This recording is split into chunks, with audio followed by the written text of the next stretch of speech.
जब हम वीरांगनाओं की बात करते हैं तो अक्सर झांसी की रानी लक्ष्मीबाई का नाम सबसे पहले आता है। लेकिन 17वीं सदी के उत्तराखंड के पहाड़ों में एक ऐसी बेटी जन्मी थी जिसने केवल 15 साल की उम्र में अपनी तलवार उठाई और अगले 7 वर्षों तक लगातार युद्ध लड़ते हुए 13 किलों को फतह किया। उनका नाम था तीलू रौतेली। पौड़ी गढ़वाल के गुरार गांव में जन्मी तीलू के पिता भूप सिंह गुरिल्ला गढ़वाल नरेश के एक बहादुर थोकदार थे। उस दौर में कत्यूरी राजवंश के राजा धामशाही ने गढ़वाल और कुमाऊं की सीमाओं पर आतंक मचा रखा था।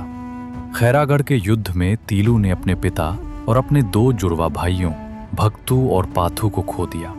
यहाँ तक कि उनके मंगेतर भवानी नेगी भी युद्ध में शहीद हो गए। लेकिन 15 साल की तीलू टूटी नहीं। उन्होंने अपनी सेना तैयार की। उनके मामा रामू भंडारी और उनकी सहेलियों देवकी और बेलन ने इस सेना के गठन में अहम भूमिका निभाई। अपनी घोड़ी बिंदुली पर सवार होकर तीलू ने कत्यूरियों से अपना घर और सम्मान वापस लेने की कसम खाई। अगले 7 सालों तक पहाड़ों ने तीलू का रौद्र रूप देखा। उन्होंने सबसे पहले खैरागढ़ को मुक्त कराया।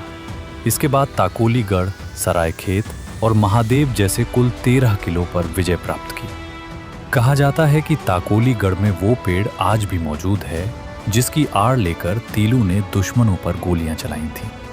जब 22 साल की उम्र में तीलू ने सभी 13 गढ़ों को जीत लिया, तब दुश्मन उन्हें युद्ध में नहीं हरा सके। साल 1683 में जब तीलू नयार नदी में स्नान कर रही थीं और निहत्थी थीं, तब रामू रजवार नाम के कत्यूरी सैनिक ने छिपकर उन पर हमला कर दिया। इस कायरतापूर्ण हमले में पहाड़ की ये शेरनी शहीद हो गई। आज उत्तराखंड सरकार उनकी याद में वीरांगना तीलू रौतेली पुरस्कार देती है, जो उन महिलाओं को समर्पित है जिन्होंने साहस और समाज सेवा के क्षेत्र में असाधारण कार्य किए हैं।